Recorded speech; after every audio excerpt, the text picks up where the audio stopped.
അപ്പോൾ ഗൈസ്, ഇന്നത്തെ വീഡിയോ നമ്മൾ പറയാൻ പോകുന്നത് നിങ്ങളുടെ ജീവിതത്തിലെ പർപ്പസ് അല്ലെ ലക്ഷ്യം എങ്ങനെ കണ്ടുപിടിക്കാമെന്നും ഇതിനു വേണ്ടി ഏറ്റവും ഇമ്പോർട്ടൻ്റ് ആയിട്ടുള്ള സ്റ്റെപ്പാണ് ഡോപ്പമിൻ ഡീറ്റോക്സ്. ഡോപ്പമിൻ ഡീറ്റോക്സ് എങ്ങനെ ചെയ്യുന്നതെന്ന് വെച്ചാൽ ടെക്നോളജി മൊത്തം കട്ട് ഓഫ് ചെയ്യും.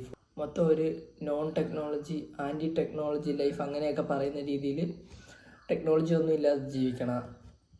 ഫോൺ ഉപയോഗിക്കാൻ പറ്റത്തില്ല, ഇൻ്റർനെറ്റ് ഉപയോഗിക്കാൻ പറ്റത്തില്ല. കോൾ വരുവാണെങ്കിൽ ഓക്കെ അറ്റൻഡ് ചെയ്യാം, അങ്ങോട്ട് കോൾ ചെയ്യാനൊന്നും പറ്റത്തില്ല. ജസ്റ്റ് നിങ്ങൾ ബാക്കിയുള്ളതൊക്കെ ചെയ്യുക. ഫോൺ വേണ്ടാത്ത എല്ലാം ചെയ്യാൻ പറ്റും ഡോപ്പമിൻ ഡീറ്റോക്സ്. ചെയ്യുന്നത് എന്താണെന്ന് വെച്ചാൽ നിങ്ങളുടെ ബ്രെയിനെ റീവയർ ചെയ്യും. നിങ്ങളുടെ ഡോപ്പമിൻ റിസപ്റ്ററൊക്കെ ഈ ഷോർട്ട് ഫോം കണ്ടൻറ്റും ഓരോരോ എൻ്റർടൈൻമെൻറ്റും കാരണം, സോഷ്യൽ മീഡിയയും ഷോർട്ട് ഫോം കണ്ടൻറ്റും ഒക്കെ കാരണം ഇത് മിക്കവരുടെയും ഡോപ്പമിൻ റിസപ്റ്ററൊക്കെ ഫ്രൈ ആയിരിക്കും. ഇതാണ് നിങ്ങളുടെ കറണ്ട് ബേസ് ലൈൻ എന്ന് വെച്ചാൽ ഡോപ്പമിൻ്റെ. നിങ്ങൾ short form content social media ഉപയോഗിക്കുമ്പോൾ ഈ ഡോപ്പമിൻ ഒന്ന് ഇൻക്രീസ് ആകാൻ വന്നിട്ട് പുതിയൊരു ബേസ് ലൈൻ വരും. അതായത് നേരത്തേതിനെക്കാട്ടി മുകളിലുള്ള ഒരു ബേസ് ലൈൻ.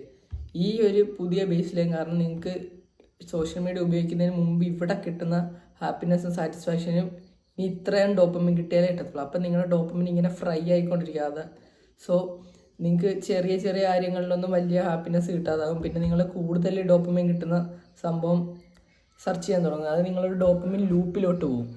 ഇതിൽ നിന്ന് രക്ഷപ്പെടണമെങ്കിൽ ഫുള്ള് കട്ട് ഓഫ് ചെയ്യണം സോഷ്യൽ മീഡിയ, ഫോൺ. അറ്റ്ലീസ്റ്റ് ഒരാഴ്ചത്തേക്ക് കട്ട് ചെയ്താൽ മതി. ഇത് ഒരാഴ്ചത്തേക്ക് കട്ട് ചെയ്ത് കഴിയുമ്പോഴത്തേക്ക് നിങ്ങൾക്ക് ഒരുപാട് ഫ്രീ അവർ കാണാൻ നേരത്ത് നിങ്ങൾക്ക് ചുമ്മാ ഇരിക്കണം, ഒന്നും ചെയ്യില്ല. ബുക്ക് വായിക്കരുത്, ജിമ്മിൽ പോകരുത്, ഒന്നും ചെയ്യരുത്. ചുമ്മാ ഇരുന്ന് സീലിങ്ങിലോട്ടോ ഭിത്തിയിലോട്ടോ എവിടെയെങ്കിലും ഇങ്ങനെ നോക്കിക്കൊണ്ടിരിക്കുക. അപ്പം നിങ്ങളുടെ ബ്രെയിനിൽ തോട്ട്സൊക്കെ സർക്കുലേറ്റ് ആകാൻ തുടങ്ങും. പഴയ ഒരു മെമ്മറി വല്ലതും വരും. അങ്ങനെ തോട്ട് സർക്കുലേറ്റ് ആയി നിങ്ങളിപ്പം തലയിടത്ത് ഇങ്ങനെ ചിന്തിക്കണം, ഇനി എന്ത് ചെയ്യണം, ജീവിതത്തിൽ എന്ത് ചെയ്യണമെന്ന് ചിന്തിക്കാൻ നേരത്ത് ഒരു ഐഡിയ കിട്ടും, അല്ലെങ്കിൽ 3-4 ഐഡിയ കിട്ടും. ഈ ഒരു ഐഡിയ കിട്ടുവാണെങ്കിൽ നിങ്ങൾക്ക് നിങ്ങളുടെ പർപ്പസായി.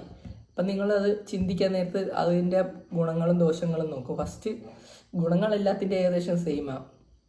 അപ്പം ദോഷങ്ങൾ നോക്കിയിട്ട് നിങ്ങൾക്കത് ആപ്റ്റാണെന്ന് തോന്നുവാണെങ്കിൽ നിങ്ങളും അത് വെച്ച് മൂവ് ചെയ്യുക. 3-4 എയിമല്ലേ ഒന്നിലധികം ഗോളുണ്ടെന്ന് തോന്നിയെങ്കിൽ നിങ്ങൾ അതിൻ്റെ ഒരു ലിസ്റ്റ് എഴുതുക, എന്നിട്ട് ഓരോന്ന് ട്രൈ ചെയ്യുക.